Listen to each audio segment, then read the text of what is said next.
working really hard over the weekends and still not managing to get the results that you want to see?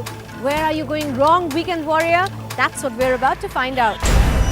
Let's look at the many ways in which you can do the perfect squat. Too much sitting is detrimental to your spine, but there are ways around it too.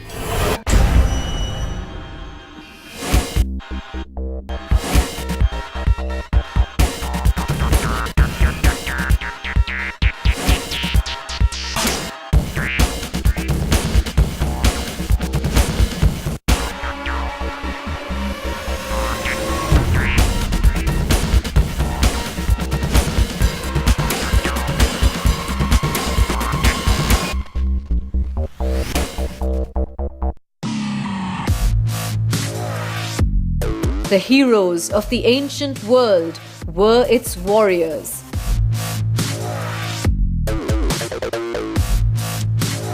In the modern world, we have heroes too, and they are fighting the evils of our time. Rising cholesterol, stubborn body fat, dull, stiff muscle ache. The Fitness Brigade has taken on this challenge of slaying these mighty dragons. And within their ranks, you will find our weekend warriors.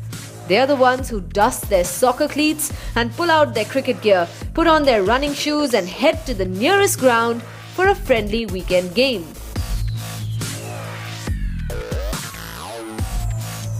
This looks like an ideal place for a workout. But unfortunately, many of our weekend warriors end up a little bit subdued after their weekend, which is such a pity because all it would take is a little bit of change to avoid all that soreness.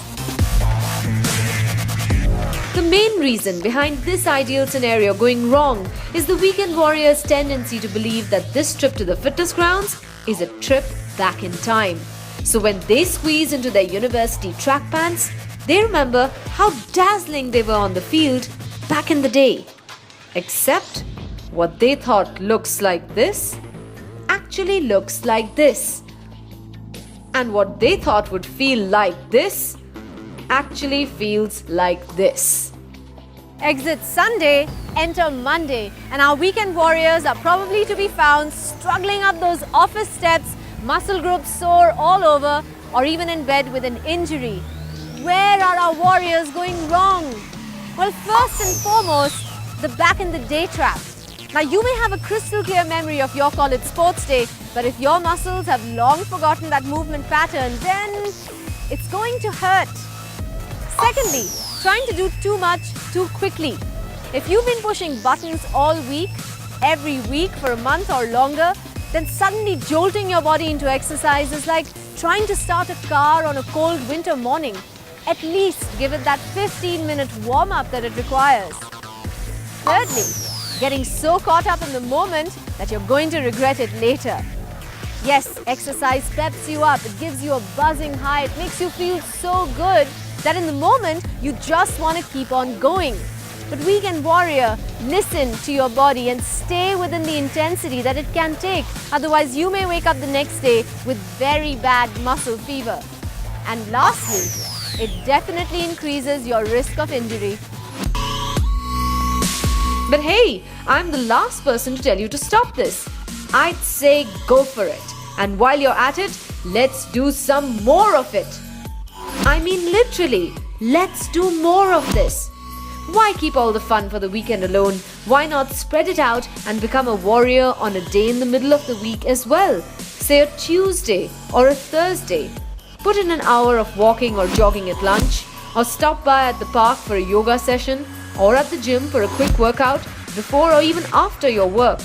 You'll be surprised how far that 1 hour in the middle of your week will take you on the path to achieving some real fitness results and keeping you much more warrior-like. If you are a weekend warrior who heads to the gym to fight his battle, then remember to keep it simple. If you've come to the gym after 5 days of button pushing, you're going to be pretty deconditioned to take on any significant progressions from the previous week's workout. Listen to your body and to a trainer, and don't push too hard too soon. A high-intensity circuit training workout, which includes both cardio and strength, that's what works best for weekend warriors who attack the gym. and definitely up the level of your daily activity. Small changes like this, they're going to go a long way into bringing you back into form. So take the stairs, do the housework, work in the garden, walk the dog. Just do everything that you've always been doing, but do a little bit more. Make sure that your weekend warrior ways do not get confused with a midlife crisis and guilt-driven workouts. They just don't work, so quit trying. Aim to be a true weekend warrior, not a weekend warrior.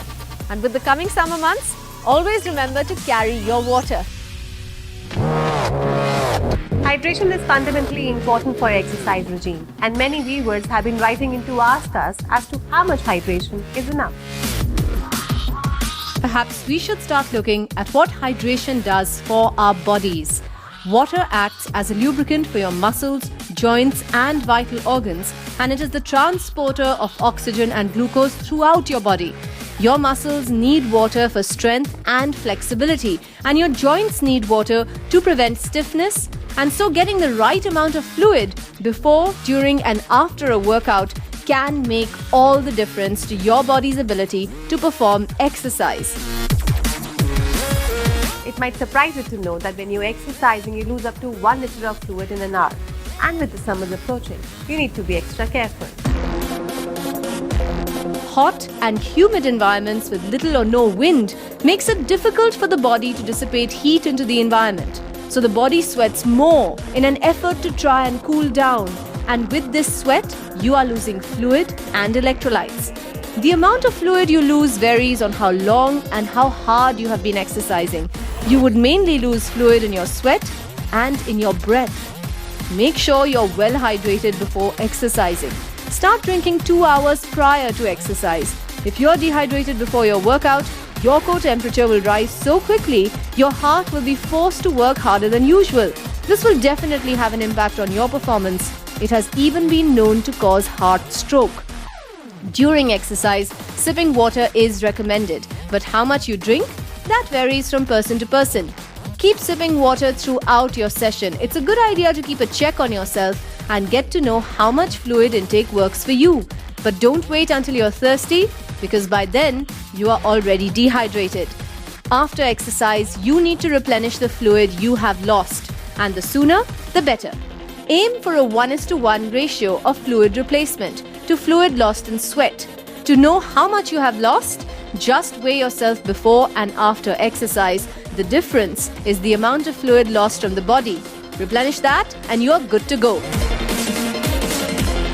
There is a raging debate these days regarding the need and importance of sports drinks. Do you think you really need them? Sports drinks aim to replenish an athlete's water, electrolyte and energy supply. They contain a concentration of salt and sugar. It also contains a certain percentage of carbohydrates, which quickly replenishes your energy and acts as a fuel for the muscles and for the brain. Stay healthy, stay fit, go play. I am a fitness band junkie. Believe it or not, I own 9 different trackers. Every time there's something new, I must be the first in line to get it, and I try it out in every which way I can. Always been looking for the perfect tracker because I like quantifying my workout. I like the idea of a quantified self. How do I make changes to my fitness regime based on all that data? Does it really mean that I'm overdoing it or underdoing it? And what other changes required to achieve perfect fitness? Okay, so one more fitness tracker time, and this one is supposed to be a bit of a revolution, the Goki. I'll start off why I think the first impressions are pretty good, very attractive, very different. Normally, most of the trackers that you get in the market, very subtle, right? I mean, kind of blend in, grays, blacks, and that's pretty much all you really get. This one has a pretty interesting design, and I'm not a very subtle kind of person, so I really do like this. But you do get a plain black in the box too. Now, I'm going to get started with finding out exactly what this can do, why this is supposed to be a big revolution. It's supposed to be one of the best in the world. So this is Goki.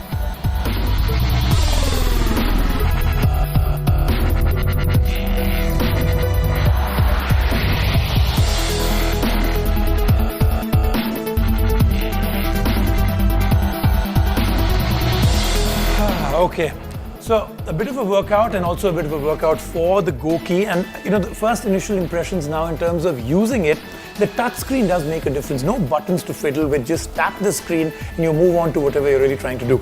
Display pretty good, a nice big display out there. I love the fact that this is a band and the actual wedge comes out and you can actually put it back in. So if you don't want it to be a band, you can hang it around, the other accessories that may well come with it. So other than all the other parts of it, which is really the hardware part of it and the feature sets, this is an interesting form factor for a fitness band. Now, a little bit more about the features and then I'm going to come to the good and the bad. The Goki is a very high-tech looking band with a curved touchscreen display, so it's easy to move from screen to screen and get the info.